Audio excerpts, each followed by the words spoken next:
Hi everybody, Stuart Hillard here and welcome back to my YouTube channel. Now in today's tutorial video, I'm going to be showing you how to make this quilt right behind me. This is my half circles quilt and you can find this pattern in my newest book, Simple Shapes, Stunning Quilts, published by Pavilion. You can buy this book in all good bookshops, quilt shops and Amazon of course. And this is pattern 72, but I'm going to teach you how to make the whole quilt. Have a go at this. It's really fun, really quick and easy. There are no curved seams to worry about. I've made my quilt here using some really gorgeous Tilda fabrics for my half circles. And then I've used a variety of different white and ivory solid fabrics for the backgrounds. But you could easily just use one fabric throughout.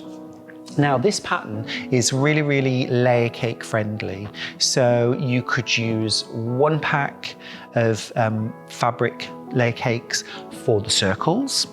You're actually going to need 27 layer cake squares. And then for the background, one pack of solid white or solid ivory layer cake squares would also do the trick, or about 3 yards of yardage if you want to buy yardage.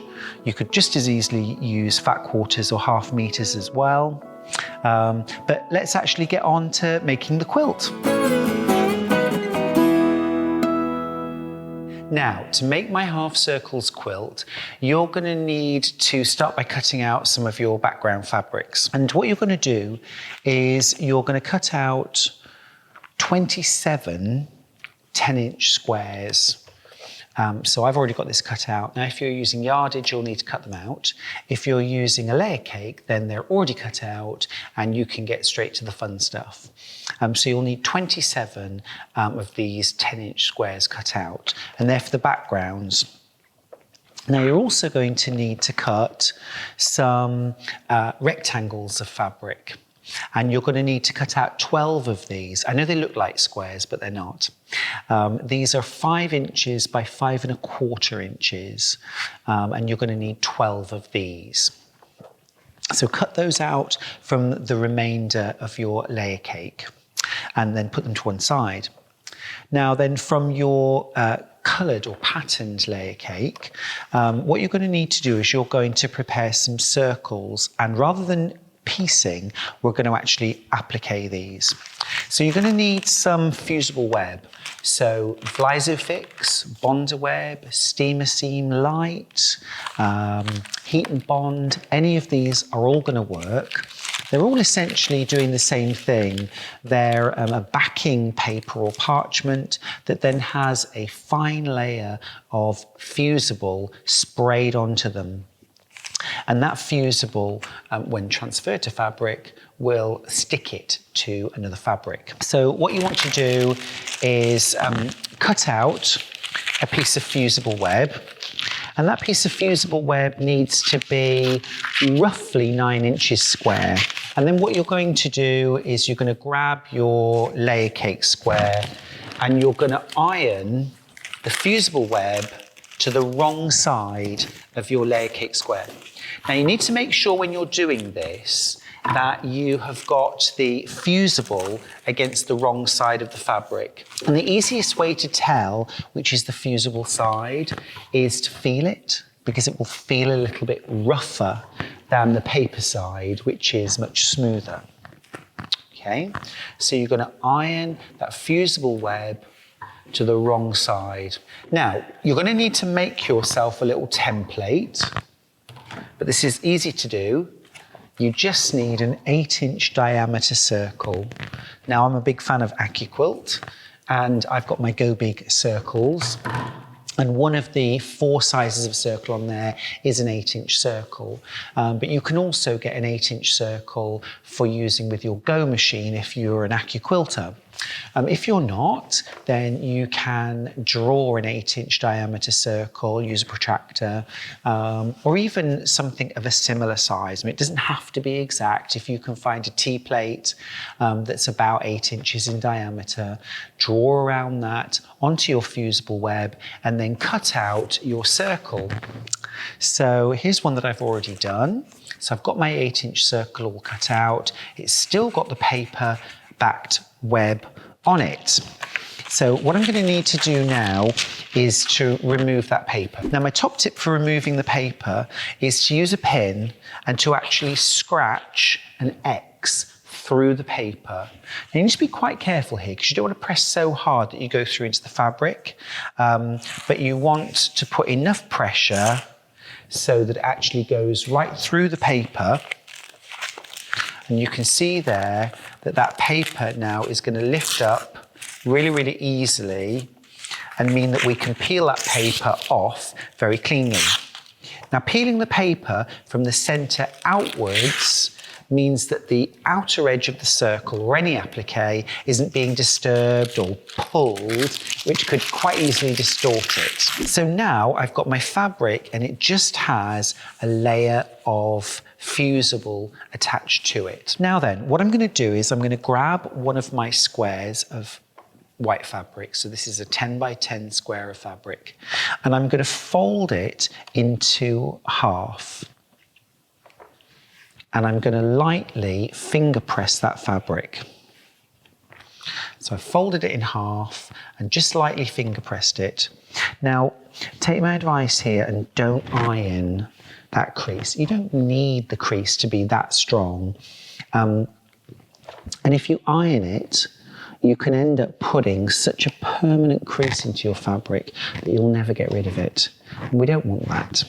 So finger pressing is fine. Now, once you've folded your background square into quarters and lightly finger pressed it, I want you to do exactly the same thing with your circle of fabric. So same again, fold it in half and finger press, and in half one more time, so you've actually got it into quarters and finger press. And then what you should be able to do really quite easily is to just line up both sets of creases so that your circle is perfectly centered onto the background. Okay, now I'm going to just pin it in place so that I can hold it up and show you. But when you're doing this at home, you won't need to pin it. You'll be able to just go, in fact, you can do this on your ironing board and then go straight to the fusing process.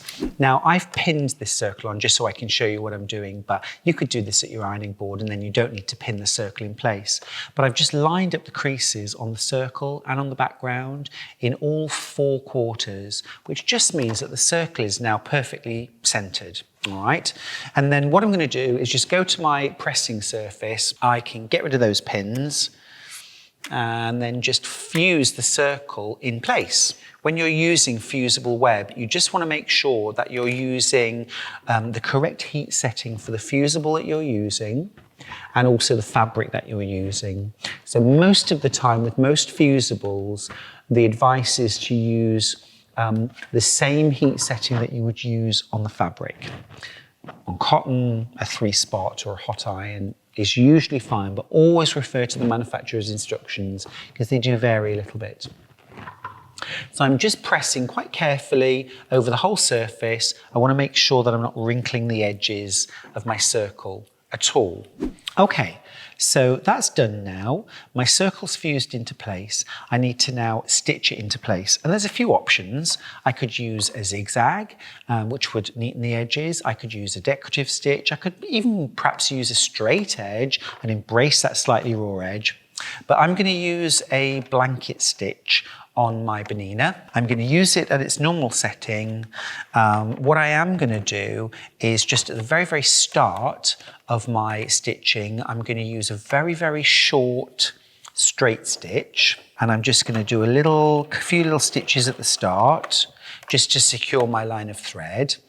And then I'm going to switch to my blanket stitch and I'm going to sew all the way around the circle with a blanket stitch. And this looks really decorative. I'm just using a white thread so it tones in really nicely with my background and my fabrics, but you could use a contrasting thread if you wanted to, and that would look terrific. So I'm going to stitch all the way around the outside edge. Now in this particular pattern, I'm using half circles, but you could also use this same technique to create quarter blocks, which would look very much like Drunkard's Path with no curved piecing. I think for any of us who really don't want to do curved piecing, That has got to be a boom. Okay, so I'm at the end. I'm just going to go back to my straight stitch, nice and short, do a few little stitches just to finish off and secure the line of stitching. So I'll trim my threads now, and I'm all secure and ready for my next step. Now, make a bunch of these. You're going to need 27 circles appliqued to 10-inch background squares for the whole quilt. But you could do more, you could do less, you could just do a cushion if you preferred. And what we're going to do now is we're going to cut our blocks in half, straight through the middle. So what we need to do is very carefully line up and measure 5 inches in from the raw edge. And then we're going to cut straight across with our rotary cutter to create 2 rectangular blocks that are 5 inches by 10 inches with a half circle appliqued in the centre. And I'm going to carry on and do that with a few more blocks. I've got 4 full circle blocks here, which will give me just enough to show you the next steps. So you're going to do that with all 27 circles, and you'll end up with 54 half circles. And then what you're going to do is lay them out into your rows. Now your rows, if you have a look at the quilt that's behind me, your first row is going to start with one of those 5 1/4 by 5 inch rectangles. So you're going to start with that, and then you're going to have 4 half circle units stitched end to end, and then you're going to finish with 1 more 5 1/4 by 5 inch units at the end. So that's row 1 and every alternate row. Your next row is going to consist of 5 half circle units stitched end to end, and that's row 2. And then you're just going to keep repeating row 1, row 2, row 1, row 2. We've got a total of 12 rows in our quilt. So you need 6 of row 1 and 6 of row 2. So you're just going to lay them out. And what you're going to do is, as you're putting your circles down, row 1, you need your circles to be that way up. And row 2, your circles are going to be that way up. Okay? So it doesn't matter if you forget, you can always turn your rows around and they'll end up being the right way around. So we'll just sew a couple of rows together, and I'm just going to do a short row so that you can see how this goes together.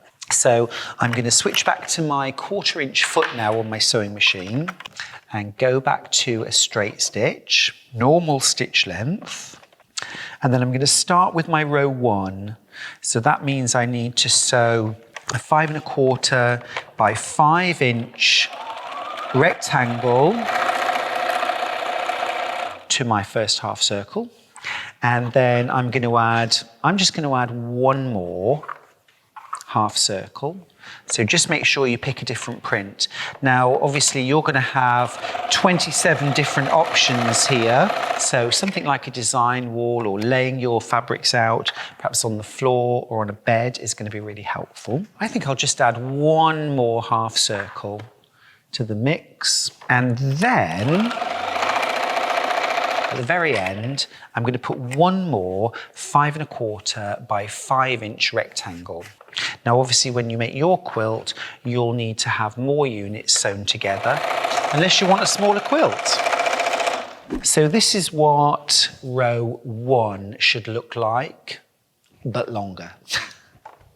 All right, row 2. Now I'm going to actually lay out my fabrics here because I want to make sure that I've got a nice mixture. So this is going to be 4 of my half circles stitched end to end. I think I'm going to just swap that around and we'll have that one. I think that's going to look fine. So I'm going to stitch my 4 units together, again using a 1/4 inch seam allowance. Just trimming my threads as I go. And when I'm sewing my patchwork blocks together, what I like to do is work in halves. as far as possible, rather than just starting at one end and sewing a great long line that steadily gets longer and longer and longer. I'll sew half the blocks on one side together and then half the blocks on the other side together and then join them down the middle. And they're just much, much easier to handle under your sewing machine. Last seam will join the center. So every alternate row, every row 2, is going to look like this. So your half circles are going up the other way. There are no small rectangles at the ends. They're just half circles sewn together. And what you need to do is you need to press your seam allowances going in one direction on row 1 and in the opposite direction on row 2. Now that is just to distribute the bulk. Your seam allowances aren't actually going to line up with each other, so you're not going to be offsetting seams, but I just think it helps to distribute any weight or bulk in the quilt. So I'm just doing that with my fingers. Okay, so now I'm going to sew my 2 rows together. Now, as much as I like flying by the seat of my pants, I am going to pin these 2 rows together because I do want the ends to match up. And once those 2 ends are pinned together, just give it a little shake, match up the center, and then match up the centers again. And I'm just making sure as I go that everything is lying really nice and flat. At home, I would be doing this on a nice flat surface, a nice flat table, but I just don't want to get out of my seat right now. So I'm staying sitting down. Okay, 2 more pins, and then we can sew. Okay, there we go. So I've got my rows pinned together, and I'm just going to sew this now. So again, 1/4 inch seam allowance, pins out as you get to them. And just make sure as you go that any of the seam allowances are staying nice and flat and the underside isn't flipping up as you go. You can usually feel it while you're sewing if any of your seam allowances flip. So what you would do then is you would just sew your rows together into pairs like this. Doesn't that look fun? And you'll end up making 6 pairs like this for the whole quilt. Just, it's a really good idea to sew them and then press them. Press your seam allowance one way. Once you've done that, you can sew 2 lots of rows together to make 4s, make 3 of those, and then sew the whole thing together to make your quilt top. And that is all there is to making my half circle quilt. There's no border to add, there's no sashings either. It's quite a modern quilt in that sense. All that's left is to layer it and quilt it and then add the binding and then you are done. So that's a really nice, easy, simple quilt made easily from half circles. Hope you've enjoyed this tutorial and you'll join me on the next tutorial and the next video on my YouTube channel. Don't forget to like and subscribe to the video and come back and catch all of our newest videos. Thanks for joining me and I'll see you soon.